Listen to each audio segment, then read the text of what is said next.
शांति बैठ जाइए। हम आज नहीं नहाए हैं, हम नहाते हैं 2-3 महीना को एक बार।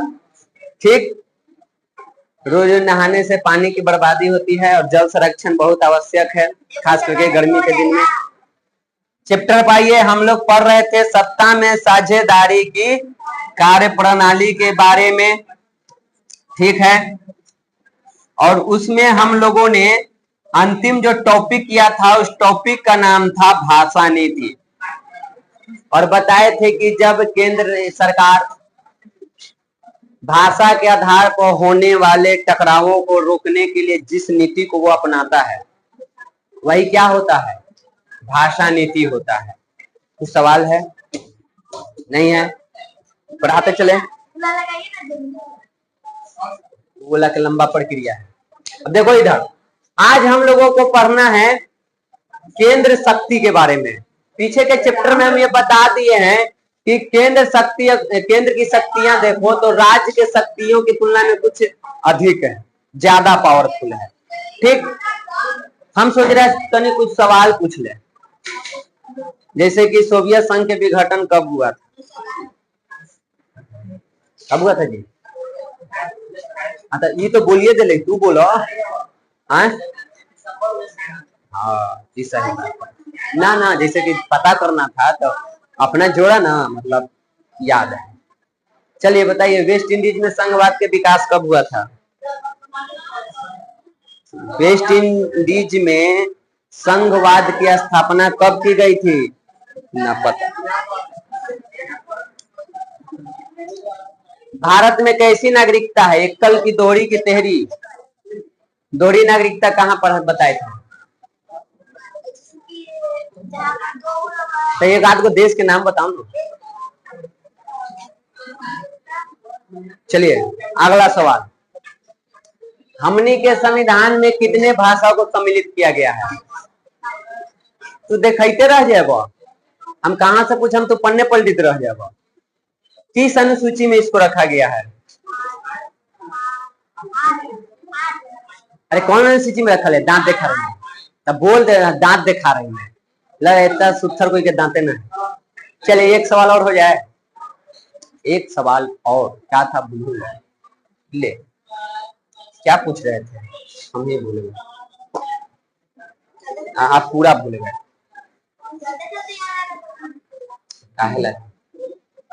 आगे देखिए, यहाँ पे ये हम लोग को पढ़ना है केंद्र सरकार की शक्तियां, क्या शक्ति दिया गया है। ऐसे सुनी के पिछले क्लास में मेन देखो एगो चीज होता है, लंबा चैप्टर वाला क्लास लेते हैं ना तो जहां तहां से लगभग हम बतैले रहते हैं।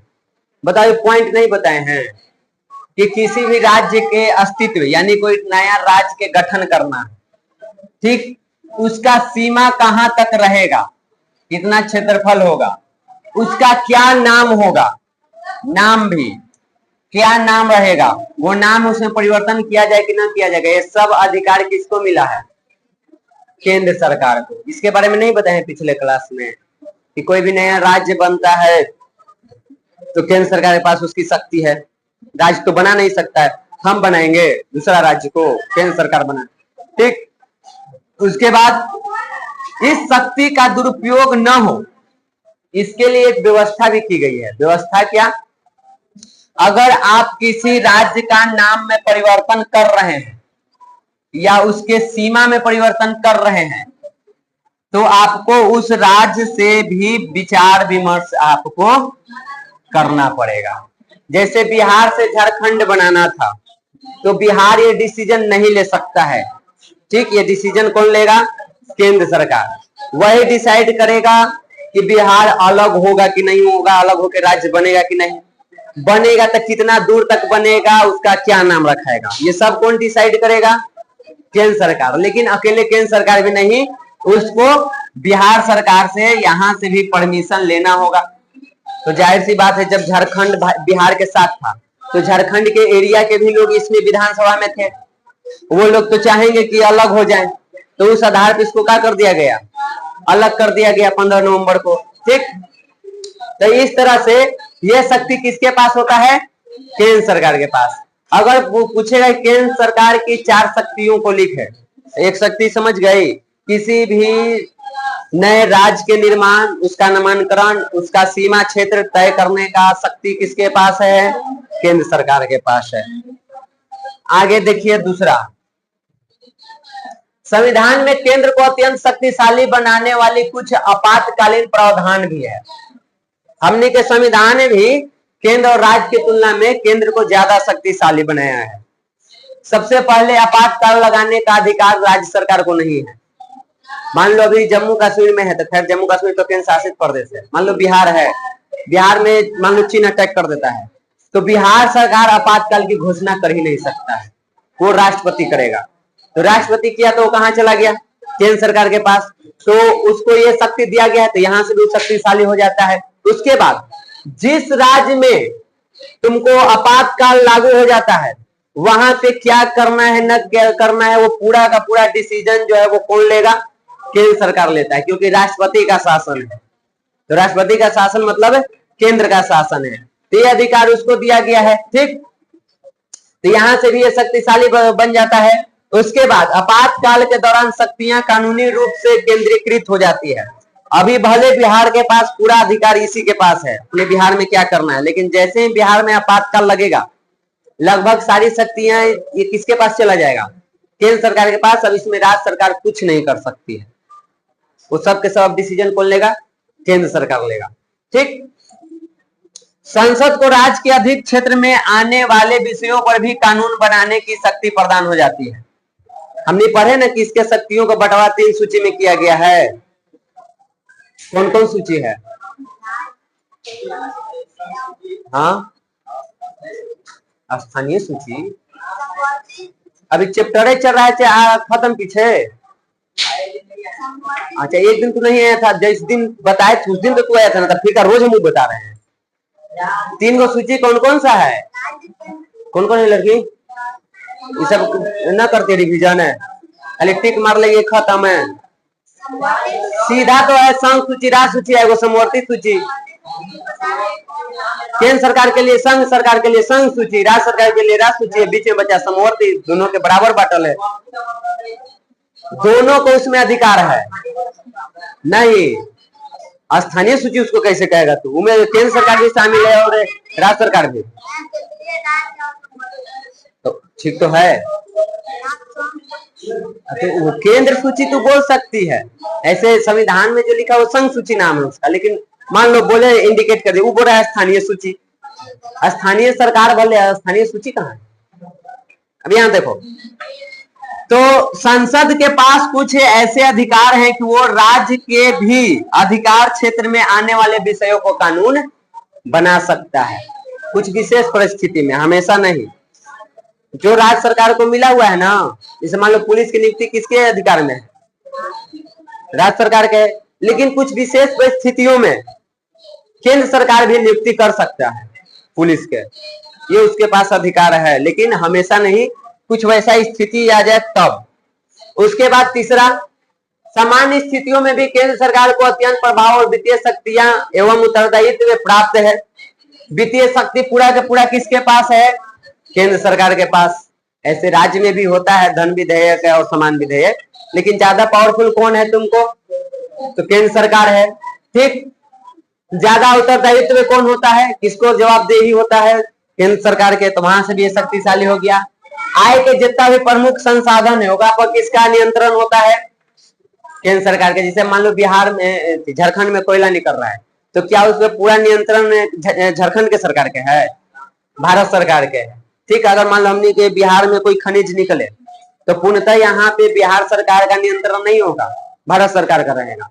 तो इस तरह के आय के प्रमुख जितना भी संसाधन होता है, उस सब पर किसका अधिकार रहता है, किसका नियंत्रण रहता है? तो यहाँ से भी केंद्र सरकार क्या हो गया? मजबूत हो गया, और राज्य सरकार कमजोर हो गया। केंद्र सरकार द्वारा नियुक्त योजना आयोग राज्यों के संसाधनों में इनके प्रबंधन की निगरानी करता है। योजना आयोग कहाँ होता है? केंद्र सरकार में। ठीक, इसको लाता कौन है? योजनाएं कौन बनाता है? केंद्र सरकार। अब इसके जगह कौन सा आयोग है? इकोनॉमिक्स में बताया ना, नीति आयोग। कब एक स्थापना हुआ? क्या किया था? केकर शासनकाल में? कौन प्रधानमंत्री था? अभी नीति आयोग के अध्यक्ष कौन है? आराम से बोलो, हड़बड़ाओ नहीं। तो देखो, कई पूरा नीति आयोग कौन लेके आता है? केंद्र सरकार। अब बताइए, केंद्र सरकार नीति लेके आता है तो लागू कहाँ करेगा? राज्य में ना, अलग अलग राज्यों में।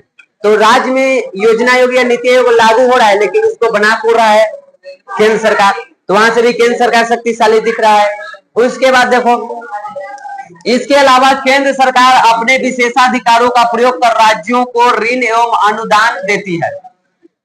वो अलग अलग राज्यों को लोन भी देता है, ठीक, उधार भी देता है, और जरूरत पड़ने पर दान भी देता है, अनुदान, मदद भी करता है पैसा देके आगे बढ़ाने के लिए। खास करके जो विशेष राज्य दर्जा वाला प्राप्त जो राज्य है, जो पीछे रह गया है, उन सभी को ज्यादा ये चीज किया जाता है, उनको क्या किया जाता है? अनुदान दिया जाता है। कोई विकसित राज्य है, उसको और पैसा चाहिए तो उसको क्या करेगा? उसको लोन देगा। तो अभी क्षमता है तो वही चाहिए तो लोन दो। और कोई ऐसा राज्य जो एकदम पीछे रह गया है, उसको लोन लेने की क्षमता नहीं चुकाने का, तो उसको क्या मिलेगा? अनुदान मिलेगा। तो मिलता है, सभी राज्यों को मिलता है, ध्यान में रखते हुए। अब हमेशा एक ही राज्य को नहीं मिलेगा। आगे देखिए एक चीज और, जहां से केंद्र सरकार शक्तिशाली प्रतीत होता है और राज्य सरकार जो है वो उसके सामने कमजोर देखने को मिलता है। जैसे बिहार में जितना भी, जैसे हमने के बिहार राज्य है, इसी पर लड़का जितना भी राज्य है, एग्जाम्पल में बिहार ले लो, तो बिहार है, तो बिहार में जितना भी नियम कानून बनेगा वो किसके नाम पे? राज्यपाल के नाम पे बनता है। सब पे राज्यपाल का नाम रहता है। राज्यपाल की नियुक्ति कौन करता है? राष्ट्रपति। राष्ट्रपति कहाँ है? केंद्र सरकार में, केंद्र के सरकार में राष्ट्रपति है। तो पूरे बिहार के नियम कानून चल रहा है राज्यपाल के नाम पर। राज्यपाल की नियुक्ति राष्ट्रपति करता है और राष्ट्रपति केंद्र सरकार में होता है, यानी केंद्र सरकार पावरफुल है और राज्य सरकार खुद अपने राज्यपाल की नियुक्ति नहीं कर सकता। तो वही बताइए कि देखो, राज्यपाल राज्य विधानमंडल द्वारा पारित किसी विधेयक को राष्ट्रपति के मंजूरी के लिए तथा राज्य सरकार को हटाने तथा विधानसभा को भंग करने की सिफारिश भी राष्ट्रपति को भेज सकता है। एक तो हो गया कि नियुक्ति। इसके अलावा और देखो क्या कहा है, अगर राज्यपाल, मान लो कोई नियम आया है, कोई अधिनियम लागू करना है, कोई विधेयक है विधानमंडल में आया है और राज्यपाल को उसमें विचार विमर्श करना है, तो वो उस विधेयक को कहां भेज सकता है? राष्ट्रपति के पास। अगर राष्ट्रपति मंजूरी दे दिया तो राज्यपाल मंजूरी दे देगा और तब वो बिहार सरकार उसको लागू करेगा। तो बताओ, असल में इसको लागू कौन करवाया? केंद्र सरकार ना करवा रहा है, राष्ट्रपति ना। ठीक, एक चीज। दूसरा, अगर राज्यपाल को लग रहा है कि सरकार सही से नहीं चल रहा है, ठीक, शासन व्यवस्था सही से नहीं चल रहा है, तो वो राष्ट्रपति के साथ मिल के उसको हटा भी सकता है। राज्य सरकार को हटाने के भी काम कर सकता है। कौन करेगा? राज्यपाल करवाएगा। किससे? कह के राष्ट्रपति से। इसके अलावा राष्ट्रपति और क्या कर सकता है? विधानसभा को भंग कर सकता है, समय से पहले खत्म कर सकता है। इतना पावर किसको दिया गया है? राष्ट्रपति को। तो बताओ, शक्तिशाली कौन? केंद्र सरकार की राज्य सरकार? तो दिख रहा है कैसे केंद्र सरकार पावरफुल है। आगे देखिए, कुछ विशेष परिस्थितियों में केंद्र सरकार राज्य सूची के विषय पढ़ी तो अभी बता देती है, उस पर भी कानून बना लेता है। ये पढ़ ले। अब देखो, भारतीय प्रशासनिक व्यवस्था एक हड़ी है, यानी एक ही शासन व्यवस्था है, ठीक। ओकरा में दो गो बनाया गया है सरकार के स्तर, तीन गो। तो एक हड़ी शासन व्यवस्था वाला है, प्रशासनिक व्यवस्था एक हड़ी है। कैसे? देखो, मान लो अभी तुम यहाँ पे कोई व्यक्ति है जो यूपीएससी पास करता है और वो आईपीएस बनता है, तो कहाँ बनेगा? किसी राज्य में ही नियुक्त होगा वो। जैसे मान लो हम बिहार से हो रहे हैं, हो सकता है हमको महाराष्ट्र में नियुक्त कर देवे, हो सकता है हमको केरल में करे, हो सकता है हमको तमिलनाडु में करे, लेकिन कर तो रहा है किसी राज्य में ही। लेकिन वहां पे राज्य सरकार के प्रति हम जवाबदेही उतना नहीं रहेंगे। राज्य न तो उनके विरुद्ध कोई अनुशासनात्मक कार्रवाई कर सकता है और नहीं उन्हें सेवा से हटा सकता है। मान लो हम यूपीएससी पास करके आईएएस या आईपीएस बने, या जो भी सीबीआई हो गया, सीआईडी हो गया, ये सब जितना भी है जो ऊपर के है, ठीक, जो केंद्र सरकार द्वारा जो नियुक्ति हुआ है, काम तुम किसी राज्य में ही करेंगे। लेकिन राज्य सरकार ना तो हमारे लिए कुछ अनुशासन बना सकता है और न ही हमको पद से हटा सकता है। वो सब काम कौन करेगा? जैसे केंद्रीय विद्यालय में जो टीचर की नियुक्ति होता है, नाम ये केंद्रीय, केंद्र सरकार के है, काम तो कहीं राज्य में ही करेगा, कोई राज्य के केंद्रीय विद्यालय में पढ़ाएगा, लेकिन उसके लिए पूरा नीति नियम कौन बनाएगा? केंद्र सरकार। उसको कहाँ ट्रांसफर करना है कि ना करना है ये कौन डिसाइड करेगा? केंद्र सरकार। ठीक, हाँ काम कर रहा है तुम्हारे राज्य में, लेकिन पूरा उसका कंट्रोल किसके पास है? केंद्र सरकार के पास। आप उसमें नहीं कर सकते हैं कुछ। तो यहां से भी केंद्र सरकार का हो गया पावरफुल है, उसका भी पावर है। ऐसा थोड़े कि राज्य सरकार की कोई पावर नहीं है, केंद्र सरकार ज्यादा शक्तिशाली है। अब जैसे मान लो तू बीपीएससी क्रैक करके आएगा, बीपीएससी पास करके बना है, तब वहां पे पूरा बिहार सरकार के अंडर में तू है। बीपीएससी पास करके तू टीचर बना है तो उसके अंडर में है तू। तुम्हारे स्कूल के जो टीचर है वो भारत सरकार के कंट्रोल में नहीं है, वो बिहार सरकार के कंट्रोल में, उसका भी पावर है। लेकिन इन दोनों में पूछा जाए कि ज्यादा पावर किसको दिया गया है, तो वही हम देख रहे हैं कि ज्यादा पावर किसके पास है? केंद्र सरकार के पास। पीछे क्लास में तो बताए थे कि केंद्र सरकार राज्य सरकार के काम में हस्तक्षेप कर सकता है, राज्य सरकार केंद्र सरकार में हस्तक्षेप नहीं कर सकता। वही तो देख रहे हैं कि ऐसे कौन कौन सा काम है जेका में केंद्र सरकार हस्तक्षेप कर देता है, कर देती है। तो वही तो देख रहे हैं करके। ठीक, ऐसा थोड़े कि राज्य सरकार की कोई पावर नहीं है, उसका भी अपना पावर है, लेकिन इसको थोड़ा ज्यादा पावर दिया गया है क्योंकि ये केंद्र में है, मेन है। और देखो क्या होता है, हमने के संविधान के अनुच्छेद एक है 33 और एक है 34। ये दोनों है, ये संघ सरकार के शक्ति को उस समय और बढ़ा देता है जब देश में सैनिक शासन व्यवस्था आ जाए। खैर अभी तक हमने के देश में ये चीज नहीं हुआ है। मान लो अभी जम्मू कश्मीर है ना, वहां पे सेना कब्जा करके कहे कि हम यहाँ शासन चलाएंगे, तो जम्मू कश्मीर में कहा जाएगा? या राजस्थान पंजाब जो भी लगा है, चाहे हमने के बिहार, खैर बिहार तो उतना बॉर्डर से हमने के लड़ाई झगड़ा वाला चीज नहीं है, लेकिन अरुणाचल प्रदेश देख लो तो चीन के बगल में है, युद्ध की स्थिति से घिरा हुआ, हमेशा चीन से कभी भी युद्ध हो सकता है।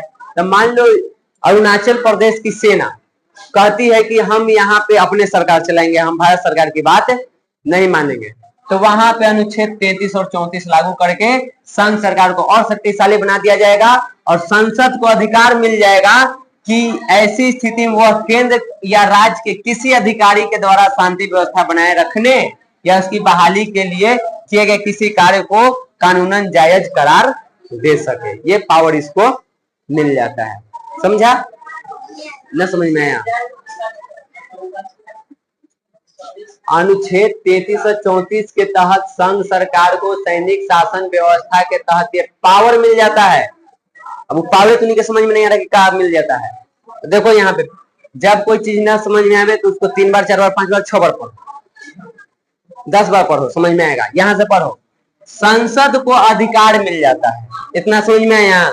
क्या अधिकार मिलेगा कि ऐसी स्थिति में, ऐसी मतलब जब सैनिक शासन लागू हो जाए तब वह केंद्र या राज्य के किसी अधिकारी के द्वारा, चाहे केंद्र से भी कोई अधिकारी आ सकता है, चाहे कोई राज्य से भी अधिकारी आ सकता है, और शांति व्यवस्था बनाए रखने का प्रयास कर सकता है या उसकी बहाली के लिए जो भी कार्य किया जाएगा उसको कानूनन जायज माना जाएगा। मान लो जैसे अरुणाचल प्रदेश में सैनिक शासन लग गया, तो कोई केंद्र सरकार का कोई व्यक्ति जो नियुक्त होकर वहां पे काम कर रहा हो या गया हो, वो भी अगर शांति बहाल करने के लिए कुछ काम करता है, या वहीं पे अरुणाचल प्रदेश का ही कोई अधिकारी जो अरुणाचल प्रदेश सरकार द्वारा वहां पे नियुक्त हुआ है, उसी अधिकारी के द्वारा भी अगर वहां पे शांति बहाल किया जाता है, उसके लिए वो प्रयास करता है, वो जो काम करता है उसको सरकार कानूनन यहाँ पे जायज ठहराएगा, उसको गैर कानूनन घोषित नहीं करेगा, उसको सही ठहराएगा। तो अब हम बिहार में किसी बात को लेकर के यहाँ पे मान लो सैनिक शासन लागू हो गया बिहार में, हम यहाँ के बिहार सरकार में काम करते हैं, ठीक, और हमने कुछ ऐसा कार्य किया जिससे कि बिहार में शांति का माहौल बना, शांति बहाल हुआ, सैनिक शासन हटा, तो ऐसे में मेरे द्वारा किए गए काम को गैर कानूनी घोषित नहीं किया जाएगा, बल्कि उसको कानूनन जायज करार दिया जाएगा, कानूनन सही बताया जाएगा। अब कुछ क्लियर हुआ? हाँ, तो आगवा देख रहे बाबू। अब है केंद्र और राज्य के बीच संबंध। शक्ति तो पढ़ लिए, अब संबंध पढ़ो कि दोनों के बीच संबंध क्या होता है। ऐसे हल्का फुल्का जहां तहां से हमने पढ़े हुए हैं। संबंध कई बार अच्छा भी रहता है, कई बार खराब भी रहता है, खास करके जब केंद्र और राज्य दोनों में अलग अलग सरकार बन जाए ना, तब टकराव उत्पन्न होता है, क्योंकि केंद्र में किसी और पार्टी की सरकार है और राज्य में किसी और, दोनों एक के रहेगा तब वो टकराव की स्थिति कम रहता है, दोनों अलग अलग हो जाए तब स्थिति बढ़ जाए। देखो यहाँ पे संघीय व्यवस्था में तनाव और सहयोग की स्थिति हमेशा बना रहता है। कभी एक दूसरे का सहयोगी रहते हैं, कभी एक दूसरे में तनाव भी होता है, ये चीज रहता है। एक और केंद्र सरकार शक्तिशाली स्थिति में है तो दूसरी ओर राज्य की पहचान को भी मान्यता है। अभी जैसे सवाल क्या कि राज्य है क्या लगे, तो केंद्र सरकार को पावरफुल बनाया गया है राज्य सरकार से। इसका मतलब ये नहीं कि राज्य सरकार की कोई पहचान नहीं है, उसका भी अपना पहचान है, उसको भी बना के रखना है और दोनों को मैनेज भी करना है। अतः केंद्र और राज्यों के संबंध संघीय व्यवस्था के कार्यकरण के परीक्षा के लिए एक कसौटी का काम करता है। तो यहाँ पे केंद्र और राज्य के संबंध किससे डिपेंड करेगा? संघीय व्यवस्था के काम पर। संघीय व्यवस्था अगर बेहतर काम करेगा तो केंद्र और राज्य के बीच संबंध बेहतर रहेगा। अगर संघीय व्यवस्था के कार्य बढ़िया नहीं रहेगा, सही नहीं रहेगा, तो इनके बीच का रिश्ता बिगड़ेगा। बिल्कुल उसी जैसे कि नाइजीरिया में बिगड़ गया था, जैसे कि युगोस्लाविया में बिगड़ गया था, जैसे कि श्रीलंका में बिगड़ा था। खास करके इसमें नाइजीरिया का देखो, वहां पे संघवाद की स्थापना हुआ, फिर टूट गया। ठीक, तो अगर संघीय व्यवस्था अपना कार्य बेहतरीन तरीके से कर रहा है, सत्ता में विभाजन कर रहा है, तब केंद्र और राज्य के संबंध बढ़िया रहेगा। तो ये एक तरह से परीक्षा का काम करता है। संघीय व्यवस्था बढ़िया है कि खराब है, इसका पता कैसे चलेगा? केंद्र और राज्यों के बीच संबंध से। अगर उनके बीच संबंध बढ़िया यानी संघीय व्यवस्था बढ़िया काम कर रहा है। ठीक, हमनी के देश में आजादी के बाद लंबे समय तक एक ही पार्टी की सरकार रहा था, केंद्र में भी और राज्य में भी, कांग्रेस की, क्योंकि इसके सामने और कोई पार्टी टिक ही नहीं पाता था।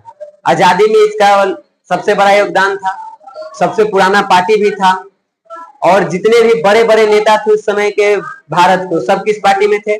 मुख्य रूप से कांग्रेस में। तो कांग्रेस को लगभग 2-3 दशक तक तो कोई हरा ही नहीं पाया, लगातार चलते रहा। बीजेपी तो ढेर बाद में आएगा, जनता पार्टी हराता है। अगला चैप्टर में पढ़ेंगे कब हारता है, 1977 में पढ़ेंगे ना, इमरजेंसी आपातकाल 75-76, तो वहां पे देखेंगे। ठीक, तो एक लंबे समय तक, यानी पहला बार जो चुनाव हुआ 1951 में, 50-51 जो टाइम है, आपातकाल मतलब राष्ट्रपति का शासन उस टाइम पे लगता है। मान लो जैसे अभी हमने के पाकिस्तान के साथ युद्ध की स्थिति बना हुआ है ना, अगर लगेगा कि पाकिस्तान के साथ हम कस की युद्ध होने वाला है, आक्रमण ये सब होने वाला है, तो हमने के देश पर आपातकाल लगा दिया जाएगा। यानी हम लोगों को जो भी मौलिक अधिकार मिला है ना, वो सब उस टाइम पे रद्द रहेगा। आपको बोलने की आजादी, भीड़ लगाने की, ये सब चीज छीन लिया जाएगा। वो आपके हित के लिए किया जा रहा है। आप घर भीड़ लगा के रहिएगा, वहीं पे बम मार देगा, गायब हो जाइएगा। सब टन भर के ले लेकर परमाणु बम घूम रहा है, मारेगा तो धूरी हो जाए, वो फनी है, धूरी हो ही जो सीधे।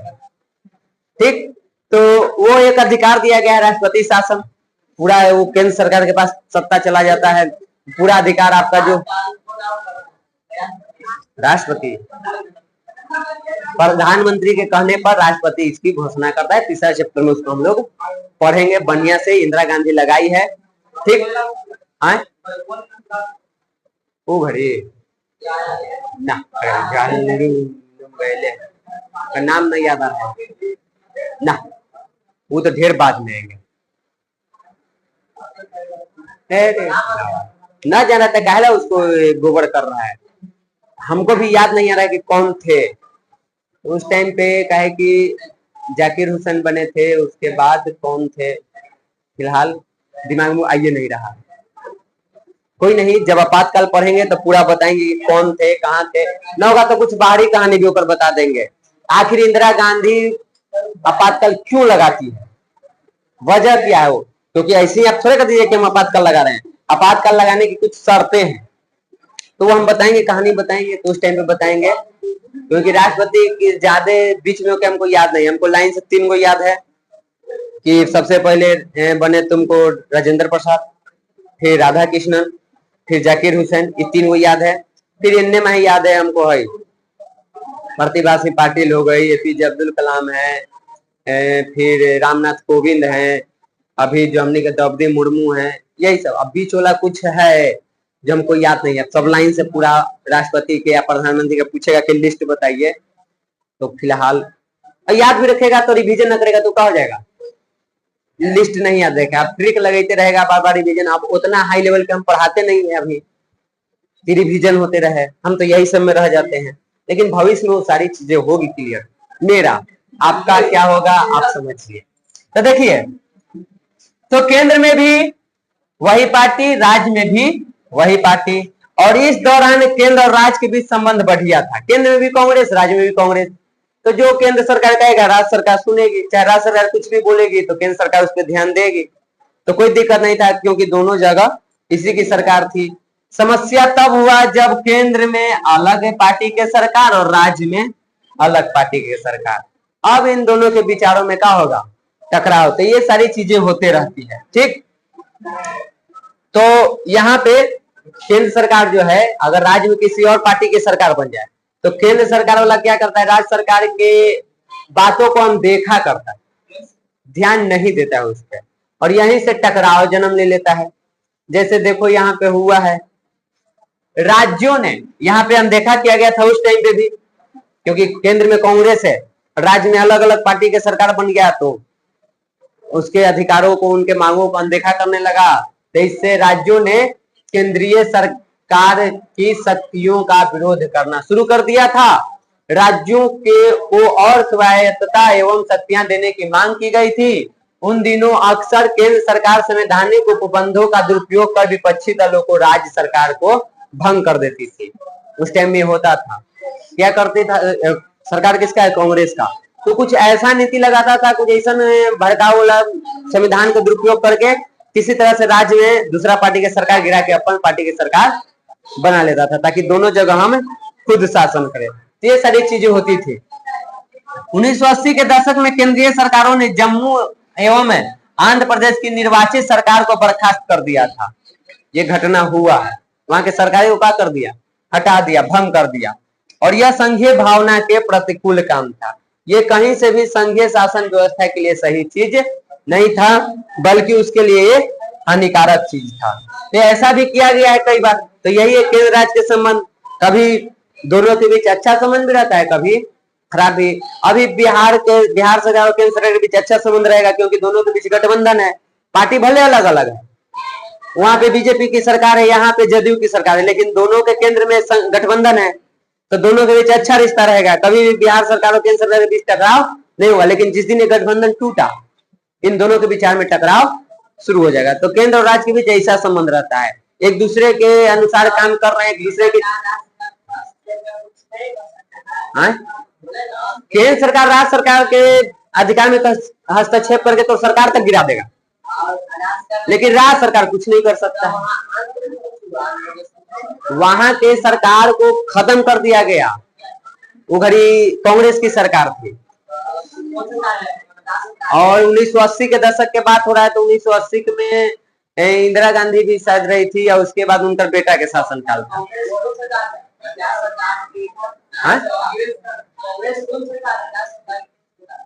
कांग्रेस पार्टी, कांग्रेस सरकार नहीं, कांग्रेस पार्टी है।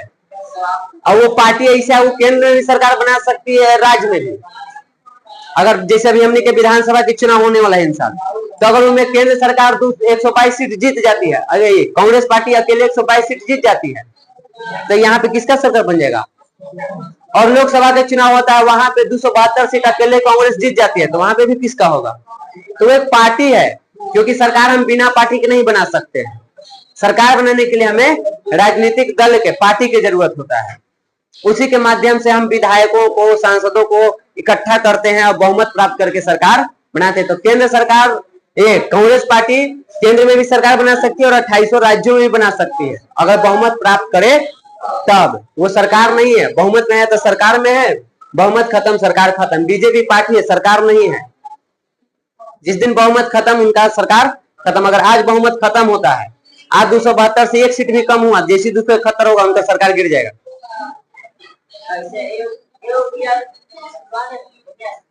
ये न तो गया 272 जिसके पास है वही सरकार में रहेगा, उससे अधिक हो जाए नहीं, जैसे लाइए अब गठबंधन करके लाइए, 2-3 पार्टी मिलकर 272 पूरा कीजिए, लेकिन कीजिए उससे ज्यादा पूरा 543 से थोड़ा रह जाए ना।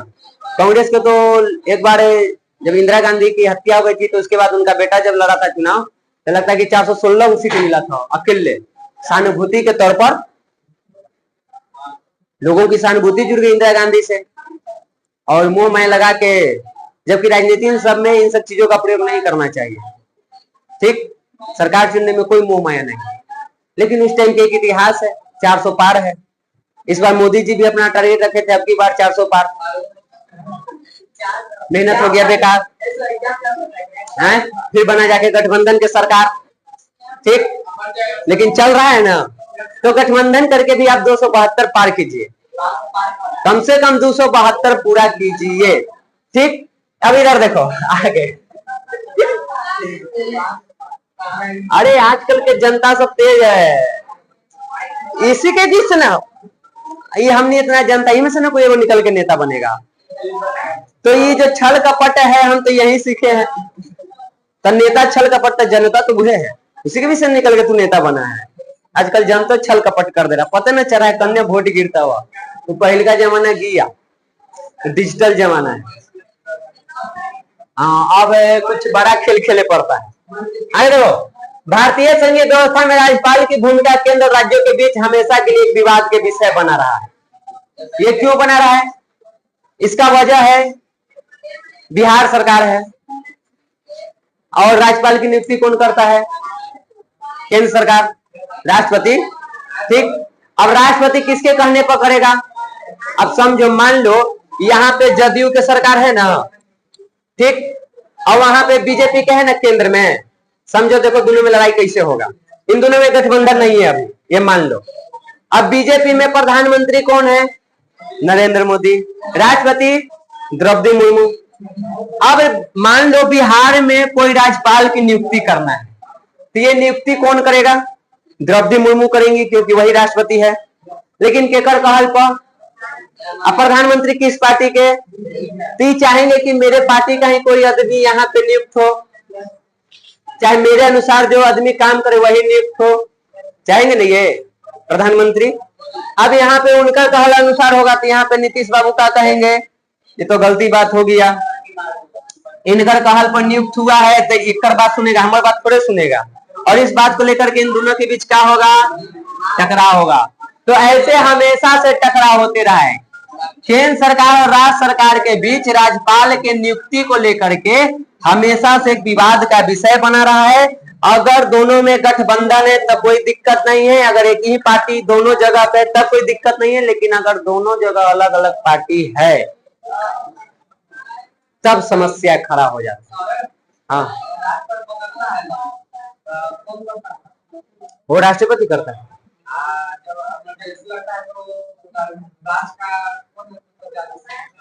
राष्ट्रपति इमरजेंसी लगते ही पूरा पावर राष्ट्रपति के पास, फिलहाल कुछ नहीं है। तो प्रधानमंत्री तो सब कर रहा है, राष्ट्रपति के इतना पावर है, ये लिखा है कि बिना प्रधानमंत्री के कहले तो कुछ न कर सकता। हाँ, तो वो बदल सकता है, उसके लिए कोई थोड़े नियम है। नियुक्ति 5 वर्ष के लिए होता है राज्यपाल के एक राज्य में, लेकिन इसका मतलब नहीं है कि 5 साल रहेगा, बीच में भी उसको राष्ट्रपति चाहे तो अदला बदली कर सकता है। हाँ, वो सलाह मतलब कि एक तरह से समझो कि आदेश हो जाता है, ठीक। तो प्रधानमंत्री कहने पर बदलाव होता है। इसीलिए हमने के यहाँ पे प्रधानमंत्री की चर्चा ज्यादा होता है, राष्ट्रपति के कम, क्योंकि राष्ट्रपति के जैसे ही है ना कि ये पूरा हमर घर है, मान लो सब संपत्ति हमर है, लेकिन कह दिल कि बिना अपन मेहरारू से पूछले कुछ कर ही न सके। एक लोटा एक गिलास पानियों ने पी सके बिना मेहरारू से पूछ ले, तो असल में घर के मालकिन कौन? नाम हमने के घर में यही तो हो रहा है। हमने के पापा तो राष्ट्रपति बन के रह गए हैं, प्रधानमंत्री तो हमने के मम्मी है। दम है कि बिना सलाह ले ले कुछ कर ले। वो केकर घर में केकर पापा कर लेते बिना मम्मी से सलाह ले? कोई के ना, किसी का नहीं। कोई कह देवे कि हमर हाँ हो, किसू का नहीं। सबके पापा बिना मम्मी से पूछ लिए कोई काम करे नहीं करते। एक बार मम्मी से विचार गया ना तो समझाता, हमनी के मम्मी प्रधानमंत्री है, नाम खाली पापा के है, साइन पापा के है, सलाह तो मम्मी दी है। हाँ, दोनों के नहीं, राष्ट्रपति के ज्यादा मिलता है थोड़ा सा, राष्ट्रपति के थोड़ा ज्यादा मिलेगा। लगता है कि राष्ट्रपति के 5 लाख है, प्रधानमंत्री लगता है कि 3-4 लाख। अब फिर संशोधन होकर बड़ा होगा तब कंफर्म हमको करंट ना पता है, करंट हम बहुत कम पढ़ते हैं।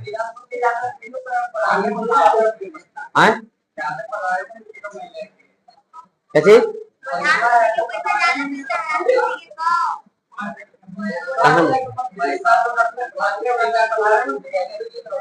वो तो फिर अलग बात होगी यार, कौन कितना रख ले है, ये रखे के बात कर रहा है, तभी तो हम कंफ्यूज हो रहे हैं। अब कौन कितना घुसखोरी करके रख ले, तो पावर सब है, प्रधानमंत्री भी तो लूटेगा कौन, पावर है मुख्यमंत्री भी तो लूटेगा कौन, राज्यपाल है तो ज्यादा लूटता है, वो अलग बात है। लेकिन ऐसे संवैधानिक रूप से, कानूनन रूप से बात करो तो ये बना रहा है, ठीक। कब बनता है? जब अलग अलग दल सत्ता में रहता है तब, ठीक। ये पूरा तुमको हम अभी बता दिए, ठीक। आगे बढ़ जाए, बता दिए, समझ में आया नहीं? आगे देखो, 1990 के बाद स्थिति बदला है, क्योंकि उस टाइम तक देखो 1977 में पहला बार भारत में गैर कांग्रेसी सरकार बनता है केंद्र में, मतलब कांग्रेस की सरकार नहीं बनती है, जनता पार्टी की सरकार बनती है। लेकिन वो टिक नहीं पाता है, बीच में सरकार गिर जाती है, फिर से इंदिरा गांधी आ जाती है। तो इंदिरा गांधी की हत्या हो जाता है, उसके बाद उनका बेटा बन जाता है 400 पार करके संजय गांधी, राजीव गांधी, संजीव गांधी नहीं है, ठीक ना, ठीक ठीक है, कोई दिक्कत नहीं, कंफ्यूजन होता है, राजीव गांधी और संजय गांधी नाम का, तो उसी का सरकार रहा। लेकिन 1990 के बाद परिस्थिति में बदलाव हुआ है, बीजेपी की सरकार बनी है। पहला बार बना था अटल बिहारी वाजपेयी के, बेचारे के 15 दिन में सरकार गिर गया था, बस नहीं टिक पाए थे। लेकिन फिर बाद में इनका सरकार बनता है तो टिकते हैं। इन्हीं के शासन काल में परमाणु परीक्षण हो जाता है सफल, इंदिरा गांधी भी की थी 1974 में, लेकिन सफल नहीं हो पाया था। बाद में अटल बिहारी वाजपेयी के शासन काल में जब होता है तो सफल हो जाता है, थोड़ा प्रभुत्व बढ़ता है। 15 दिन में कहां पर है? दूसरा का बात कर रहे हैं, 1998 में हुआ है परमाणु परीक्षण, 98 ना 99 है, कंफ्यूज ना कर दिए हैं, अरे जो है 98 99, ठीक 99 है, ठीक 99 में हुआ राजस्थान के पोखरण में। इतिहास में ये तो है, ढेर दिन पढ़ला वो, अब किताब वो हटा दिया, एनसीईआरटी कर दिया, अब अलग से ग्रामर बार बार पढ़ ले पड़ेगा। यहाँ देखो, तो इस तरह से स्थिति सुधारा है। एक चीज और हुआ है कि इस टाइम से केंद्र में गठबंधन की राजनीति का विकास हुआ, यानी किसी एक पार्टी को पूर्णतः बहुमत प्राप्त नहीं हो रहा था, गठबंधन की सरकार बना था। तो ये भी हुआ था, गठबंधन की सरकार का होता है, बता दिया गया कि जब किसी एक दल को स्पष्ट बहुमत प्राप्त नहीं होता है तब वहां पे राष्ट्रीय पार्टियां क्षेत्रीय दलों के समेत किसी भी पार्टी के साथ गठबंधन करके उस सीट को पूरा करता है, तो इसको हम लोग गठबंधन की राजनीति कहते हैं, गठबंधन की सरकार कहते हैं। समझ गई? जब एक से अधिक पार्टी मिल करके सरकार का गठन करती है तो उसे हम गठबंधन की सरकार कहते हैं, ठीक। इससे सत्ता में साझेदारी और हुआ। अगर जैसे अभी मान लो जो जदयू मुख्य रूप से क्षेत्रीय पार्टी है, बिहार में इसका वर्चस्व है और बिहार से इतना वो सीट प्राप्त कर लिया कि वो चाहे तो केंद्र में सरकार बना भी सकता है, गिरा भी सकता है। तो उसको मोदी जी अपना साथ मिलाए ना, अभी सरकार में हिस्सेदारी कर रहा है ना, साझेदारी है ना जदयू के, ठीक। अब वहां पे साझेदारी है तो बिहार के लिए विशेष मांग करेंगे, नहीं दीजिएगा तो चलिए हम पार्टी हटाते हैं, निकलते हैं, सरकार गिरा देंगे। तो सत्ता में साझेदारी ज्यादा हो जाता है। लेकिन इसका एक हानि ये भी होता है कि इसमें सरकार स्वतंत्र रूप से कोई काम नहीं कर पाती है। अगर चाहेगा केंद्र सरकार की हम अकेले स्वतंत्र होकर काम करें तो बाकी जो क्षेत्रीय पार्टी के साथ अब गठबंधन किए हुए हैं वो हट जाएगा, तब सरकारी गिर जाएगा, तब काम का कीजिएगा। तो हाँ हाँ, डायरेक्ट उतना वर्चस्व नहीं लड़ सकता है क्योंकि उसका प्रभुत्व बिहार में ज्यादा है। अगर आरजेडी के कोई विधायक मध्य प्रदेश में खड़ा होगा तो शायद जीतेगा। मध्य प्रदेश के कोई पार्टी आए बिहार में तो थोड़ा लग रहा है जदयू और आरजेडी के आगे कोई टिकने वाला है। यहाँ के पार्टी तो टिक ही नहीं पा रहा है, यहाँ किसी और राज्य का पार्टी यहाँ टिक पाएगी, फेंका जाएगा कहां से पता नहीं चलेगा। यहाँ पे अभी फिलहाल आने वाले हमको लग रहा है कि 10-15 साल की अभी राजनीति में जदयू आरजेडी और उसके बाद तीसरा में आएगा कोई तो लोजपा आएगा, चिराग पासवान के जो पार्टी है। इसके अलावा कोई नहीं दिखता है, क्योंकि युवा नेता है और अभी केंद्र में साथ ही गठबंधन में भी है, तो थोड़ा बढ़िया इमेज भी है, तो उसका एक प्रभाव दिखता है ना। तो ये तीन को छोड़ दो तो कोई कहाँ दिख रहा है। जीतनराम मांझी के पार्टी के तो नामों नहीं जानता हुआ, क्या नाम है, हम पार्टी है उनका, हम, ठीक। तो ऐसा कई सारी पार्टियां हैं जिनका हम नाम तक नहीं जानते हैं। बीजेपी पार्टी है, कौन पार्टी कुछ है, राष्ट्रीय पार्टी है। सब अगला चैप्टर में तो नहीं पढ़ना है। हाँ, जो लोकसभा के चुनाव लड़ता है सीधे, जगह लोकसभा में ज्यादा प्रभुत्व है। बीजेपी लोकसभा में चुनाव लड़के जीत के सरकार बना लेती है, लेकिन राज्य में नहीं बना पाती है, क्योंकि उसको कांग्रेस और बीजेपी ये दोनों के केंद्र में ज्यादा प्रभुत्व है, राष्ट्रीय पार्टी है, राज्य में सरकार नहीं बना पाती है। और जदयू जो हो गया तो आरजेडी सब राज्य में बना पाता है, केंद्र में 4 गो 5 गो 6 गो सीट जीत सकता है। 272 सीट जीतना उसके लिए संभव चीज नहीं है, तो इसलिए इसको क्षेत्रीय पार्टी कहते हैं। वहां पे योगदान करता है। वो अगला चैप्टर में पढ़ना है कि कैसे हम लोकसभा में अपना पार्टी को कैसे राष्ट्रीय पहचान मिलता है, सब है अगला चैप्टर में, तीसरा में, वहां उसको बढ़िया समझेंगे। अभी यहाँ देख लेते हैं, ठीक। उसके बाद देखो, तो यहाँ पे सत्ता में साझेदारी करने का, यहाँ पे केंद्र सरकार और राज्य सरकार दोनों को मिल जाता है, क्योंकि गठबंधन की सरकार है, ठीक। इसी प्रवृत्ति को सुप्रीम कोर्ट को एक बड़े फैसले ने भी बल मिला। इस फैसले के कारण राज्य सरकार को मनमाने ढंग से भंग करना केंद्र सरकार के लिए मुश्किल हो गया था। जब 1980 के दशक में मनमाने ढंग से राज्य सरकार को केंद्र सरकार भंग कर दे रहा था, बर्खास्त कर दे रहा था, तो यहाँ पे न्यायालय आया और कुछ ऐसा नियम बना दिया जिसके तहत आप राज्य सरकार को अपने मनमाने ढंग से भंग नहीं कर सकते। उसको सुरक्षित किया गया, क्योंकि शक्ति का दुरुपयोग हो रहा था। तो हमने के पास सत्ता के विभाजन ऐसे है कि कहीं दुरुपयोग किया तब किसी के पास उसका इलाज है। राज्य सरकार को कमजोर बना रहा था केंद्र सरकार, तो तुरंत न्यायालय उसके खिलाफ कार्रवाई करके उसको बचा लिया। तो इस तरह से यहाँ पे हमने काम करता है शासन व्यवस्था। आगे देखिए ना, ये आज खत्म करना है बिहान पंचायती व्यवस्था, और बाद नगर पालिका 2 दिन में खत्म। बस शॉर्ट में समझो, है कुछ नहीं है। भारत में विकेंद्रीकरण, विकेंद्रीकरण और केंद्रीकरण के मतलब समझो। विकेंद्रीकरण का मतलब है सत्ता के बंटवारा, केंद्रीकरण मतलब सत्ता को सब हम अगर अपने पास ले रहे हैं तो केंद्रीकरण हुआ, और हम अपने पास के पावर को लोगों में बांट रहे हैं तो वो विकेंद्रीकरण होता है। तो भारत में सत्ता का विकेंद्रीकरण किया गया है, क्योंकि भारत जो है वो बहुत बड़ा देश है, भौगोलिक दृष्टि से 7वें नंबर पे आता है, और विविधता में कहो तो एक रहता तो विविधता कहीं है नहीं। तो ऐसे में भारत सरकार राज्य सरकार दोनों को लगा कि सिर्फ हमें दोहरी शासन व्यवस्था से हम सरकार को नहीं चला सकते हैं, सत्ता का और विकेंद्रीकरण की जरूरत है, यानी और बांटने की जरूरत है। और तब हमने के सबसे निचले स्तर के भी सरकार को लाया गया था, जिसको हम लोग स्थानीय सरकार कहते हैं, जिसके बारे में हम लोग कल से पढ़ेंगे। तो स्थानीय सरकार को लाया गया, उसके पास पावर कुछ दिया गया, ठीक। पंचायती सरकार कहो, गांव में पंचायती होता है, शहर में नगर पालिका होता है। तो स्थानीय सरकार लाया गया, और ऐसे करके यहाँ पे विकेंद्रीकरण सत्ता का किया गया है। ये इसलिए किया गया क्योंकि लोगों को लगा कि केंद्र सरकार ठीक है, राज्य सरकार ठीक है, लेकिन एक व्यक्ति तक जो पहुंचना चाहिए वो पहुंच नहीं बन रहा है।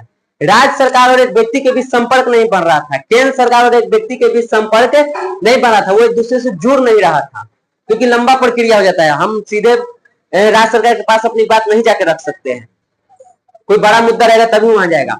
और यहाँ था कि छोटे से छोटे मुद्दे को भी राज्य सरकार से हमको जोड़ के रखना है, तो राज्य सरकार और केंद्र सरकार से लोग जुड़ नहीं पा रहे थे, हर एक व्यक्ति नहीं जुड़ पा रहा था। उसीलिए क्या किया गया, स्थानीय शासन व्यवस्था लाया गया। इसमें स्थानीय लोगों को ही शासन में हकदार बनाया गया। आपके अजमा पंचायत में इसी पंचायत भर के ही कोई मुखिया बनेगा, कोई सरपंच, कोई वार्डर जो भी होगा, दूसरे पंचायत के नहीं बनेगा। ये क्यों किया गया, क्योंकि लोगों को लगा कि स्थानीय जीवन से जुड़ा जो मामला है वो स्थानीय लोग बेहतर समझ सकते हैं, वहां की क्या जरूरत है वो वहां के लोग बेहतर समझ सकते हैं। हम आरा जिला की किसी पंचायत के बारे में नहीं बता सकते कि वहां के लोगों की क्या आवश्यकता है, क्योंकि वहां के बारे में हमको जानकारी नहीं है। लेकिन हम अपने पंचायत में बता सकते हैं कुछ हद तक कि हम मेरे पंचायत में किन किन चीजों की आवश्यकता है, क्योंकि हम यहीं रह रहे हैं। तो हर चीज खूबी कमी दोनों चीजों को हम देख रहे हैं। तो सरकार ने इस बात को ध्यान में रखते हुए फैसला लिया कि स्थानीय सरकार में जो लोग शामिल है वो कौन होंगे? स्थानीय लोग ही होंगे, क्योंकि वो अपने जरूरत को, अपने चीजों को बेहतर समझते हैं, लोगों की आवश्यकताओं को बेहतर समझते हैं और लोग अपने बातों को वहां पे बेहतर से रख भी सकते हैं। तो इस तरह से स्थानीय सरकार लाया गया। ठीक, यहाँ पे माना गया कि केंद्रीय सरकार और जो राज्य सरकार है ओका से कहीं ज्यादा स्थानीय सरकार स्थानीय लोगों की समस्याओं से परिचित होता है। हमारे मुखिया जी जान है कि हमारी पूरे पंचायत में हर व्यक्ति को पहचान रहे हैं। राज्य सरकार पूरे बिहार के लोगों को नहीं पहचान पाएगी, लेकिन हमने के मुखिया गांव के हर एक व्यक्ति को पहचानता है कि फलना के हमको बता देगा, भले हम पापा के नाम का ना पता हो, दादा के नाम ना पता हो, लेकिन इसको पता होगा चेहरा से कि फलना आदमी के लड़का है, फलना जगह इसका घर है।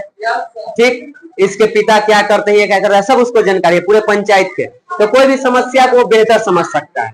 तो इसलिए स्थानीय सरकार को ये पावर दिया गया कि वहां के चीजों को वही संभाले, वहां के चीजों से संबंधित जो भी फैसला है वो वहीं के लोग ले और लोकतांत्रिक रूप से उसको ले। इस तरह से वहां पे व्यवस्था बनाया गया और कल हम लोग उसी के बारे में पढ़ने वाले भी हैं।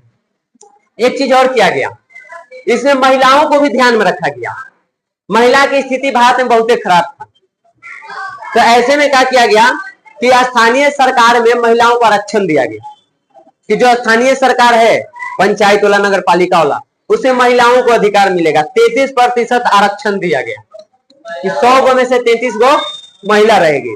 बिहार ने और आगे बढ़ गया, इसमें और आगे बढ़ा होगा कहा कि ना हमारा भी आज स्थिति खराब है, हम सीधे कितना 50-50। तो बिहार के जो पंचायती व्यवस्था या नगर पालिका व्यवस्था उसमें 50% किसका है? महिला का आरक्षण है, महिला खड़े होगी। तो अब लगभग सभी जगह देखो कि महिला खड़ी होती है। और पति जी साइड में ऐसे करके, बेटा साइड में ऐसे करके, लेकिन इसमें महिलाएं कमी कर देती है क्या? जीतने के बाद अपना पूरा पावर अपने पति बेटे को दे देती है, अपने कुछ नहीं करती है। जबकि ये दिया गया था कि तुम खुद करो और तुम उस चीज को समझो, ठीक, अपने अधिकार को समझो। तो यहाँ पे ये चीज किया गया। साथ ही साथ अनुसूचित जाति और जनजाति को भी आरक्षण दिया गया ताकि वो भी राजनीति को बेहतर समझ सके। पंचायती राज से कुछ फायदा भी हुआ है।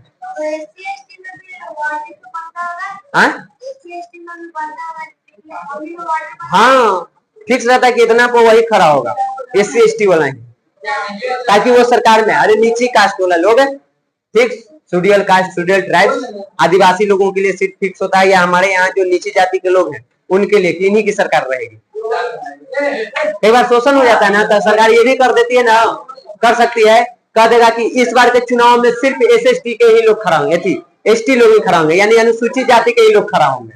बातें खत्म, दूसरा खड़े नहीं होगा। तो ले दे के थोड़ा होकर सरकार में लाया पड़ेगा। अब वो आएगा तो अपने समाज के लिए बेहतर करेगा, मुखिया जी बन जाएगा, थी तुमको पंचायत समिति के अध्यक्ष बन जाएगा, पंचायत समिति हर जगह फिक्स हो जाएगा। तो ऐसे भी चीजें किया जाता है। ये सब करके यहाँ पे वे लोग जिनको सामाजिक आर्थिक ताकतों के कारण सत्ता से जिनको पीछे रखा गया था, सत्ता से वंचित रखा गया था, उनको भी अब यहाँ पे सत्ता में भागीदार बनने का प्रयास किया गया है। बस थोड़ा सा और धैर्य बनाइए। लेकिन एक वो इसमें कमी दिखा है, जिस उद्देश्य से यह स्थानीय सरकार के गठन किया गया है वो उद्देश्य को अभी ये पूरा नहीं कर पाया है। ठीक, पंचायतों के चुनाव नियमित रूप से हर 5 साल पे हो जाता है, लेकिन पंचायत के बैठक नहीं होता है, ग्राम सभा के बैठक नहीं। तो गांव में मुखिया जी कई बैठक किए हैं? एक को ना, एक भी नहीं, लेकिन चुनाव हर 5 साल पे हो जाता है। तो कुछ इसमें कमी भी है। ठीक, तो नियमित रूप से यहाँ पे बैठक नहीं होती है। स्थानीय स्वशासन के कामकाज के पिछले दशकों के अनुभव बताते हैं कि भारत में इसे अपना कामकाज स्वतंत्रता पूर्वक करने की छूट बहुत कम है, नहीं कर पाता है जितना करना चाहिए उतना। तो जितना सफल पंचायती व्यवस्था को, स्थानीय शासन व्यवस्था को होना चाहिए उतना नहीं हो पाया है। अब कल हम लोग पढ़ेंगे बिहार के स्थानीय स्वशासन व्यवस्था, जिसमें सबसे पहले पंचायती सरकार और उसके बाद नगर पालिका, 2 दिन में खत्म।